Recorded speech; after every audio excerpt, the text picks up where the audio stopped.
Hi there, I'm Carol Jurgensen-Sheets, aka Carol the Coach, and I have made it my mission to educate you about sexual addiction and partner trauma. Now I gotta tell you, this is Boo back here, right Boo? He will be my sidekick for most of these webinars. And they're not really webinars, they're 10 minutes long to give you some tips to make your life better. So let's talk. I just got done with my radio show. Sex Help with Carol the Coach. You can get it on Blog Talk, and I have over 250 shows where I have interviewed the experts on attachment theory, trauma, sexual addiction, partner trauma, anxiety, obsessive compulsive disorder, all the things that feed into sexual addiction. So, I want to talk to you about the first recovery task in sexual addiction. Recovery. I have been trained by Patrick Carnes, and Patrick Carnes is a big believer in following 30 tasks to recovery. The first task that we actually deal with is breaking the denial of sexual addiction. Now, I'm assuming that you have been telling yourself for a long, long time, if you're a sex addict, that you were going to stop. Although the behavior has been getting worse and worse and worse. And that's what we know about sexual addiction, is that the behavior escalates. What do I mean by escalates? Well, you start out looking at it 20, 30 minutes, a couple times a week. The next thing you know, you're missing family events because you want an opportunity to take 2 and 3 hour chunks of time. Porn may have opened the door for a lot of other activities that you never would have thought you would have participated in. Snapchatting pictures, getting on the web, going to adult websites, profiling people, contacting these people, listening to 1-800 numbers. You would have never, ever had thought you would have done that. And I know that about you. And yet, as you experimented more and more with different behaviors, more and more behaviors became uncontrollable. So what we know is that you can't stop.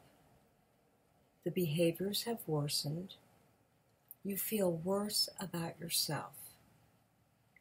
And typically, you come up with all sorts of reasons, justifications, rationalizations, and excuses as to why you are participating in this behavior. You know, if you don't have a good sexual relationship with your wife or husband, or if you don't have a partner, you may say, this is not a bad thing. This is what people do when they don't get enough sex at home. Or this is what people do when they don't have a partner to have sex. And yet, I'm telling you that there is no way that this behavior, once it has become out of control, is a healthy choice for you. And so, deep down inside, you know that. And yet you may not realize, well, what can I do about it? You can always go to my website. There's lots and lots of great websites out there, but you can go to mine, which is Sex Help with Carol the Coach, and take the basic test.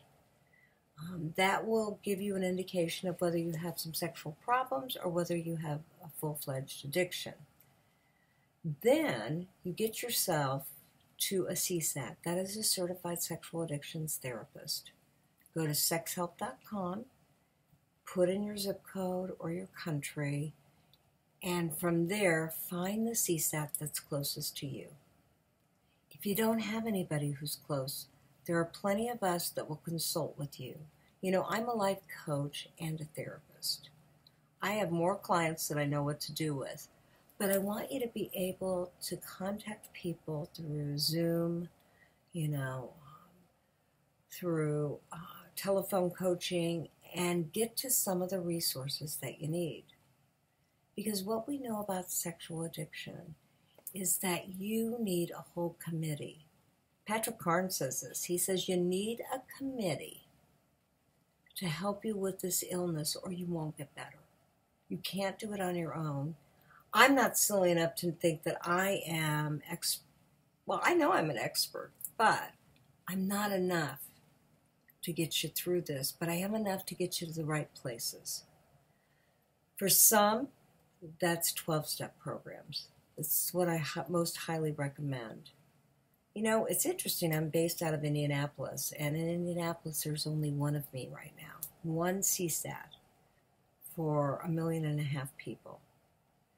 But there are close to 50 SA and SAA groups.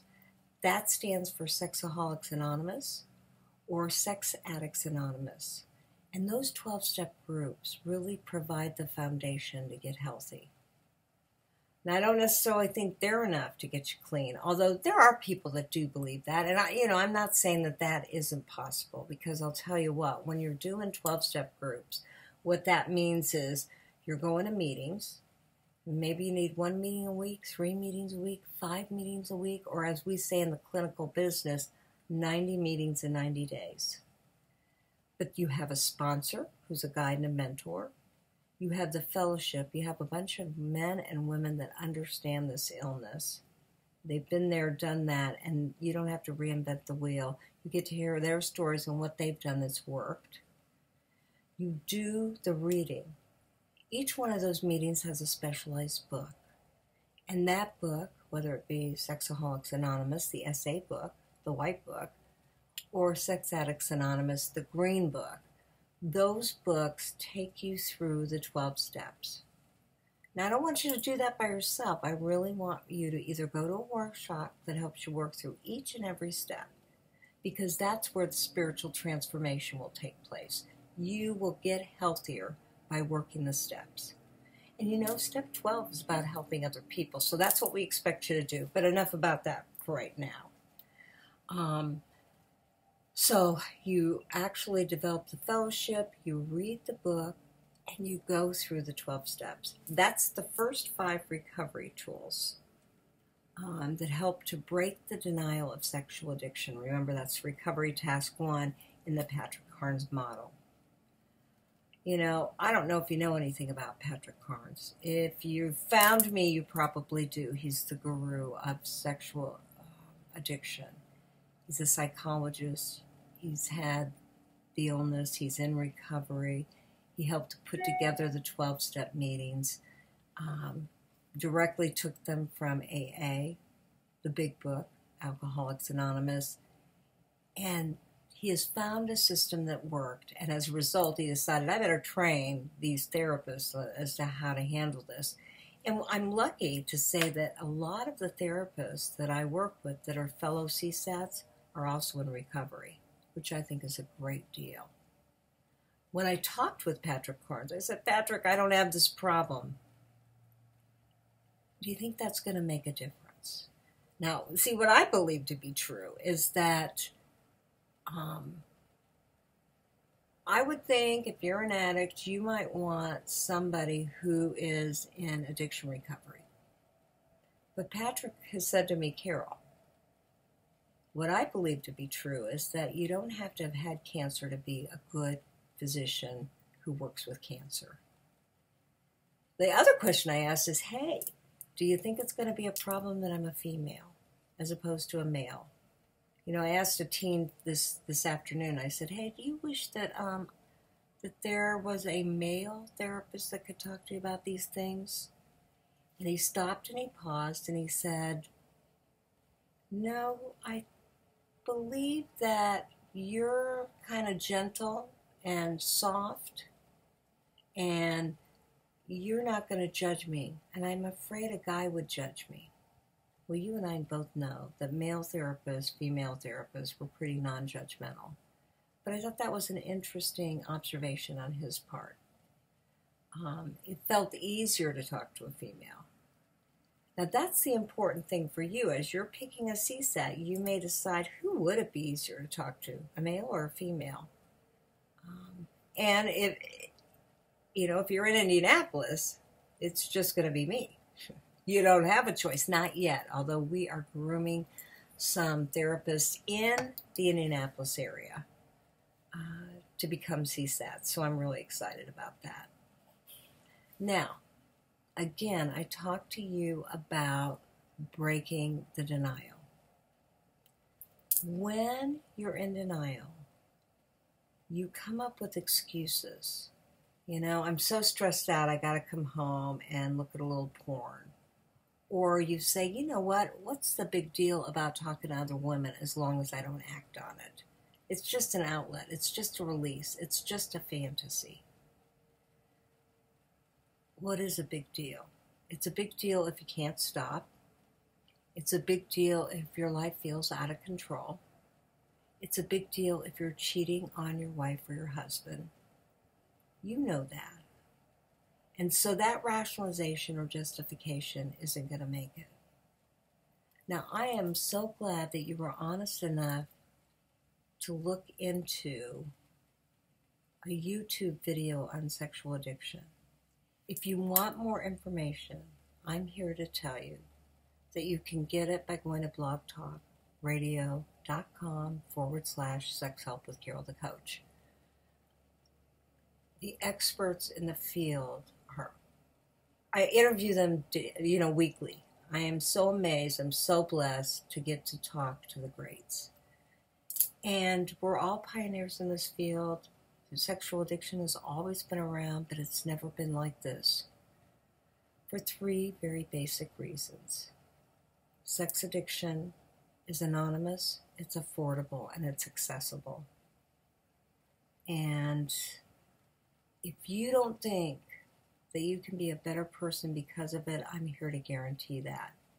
So I'd like you to Google a video that I did for Sparks Talk. It's like a TED Talk.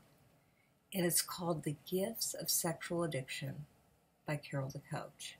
I'll see if I can't get it on YouTube, but in the meantime, make sure to watch the last 4 minutes because it'll talk about all the incredible things that you can be once you get into recovery. So until we meet again, I'm leaving you with some hope, strength, and recovery because I'm Carol the Coach, and I believe in you, and I know you can get better. And my commitment to you is that I'll keep the radio show going, and I will continue to put YouTube videos on that give you hope, strength, and recovery. So until we talk again, have a great week, and get started on task 1, breaking your denial and getting yourself to 12-step meetings, get yourself to a CSAT, and get working. Because when you work it, it does work. Have a great week.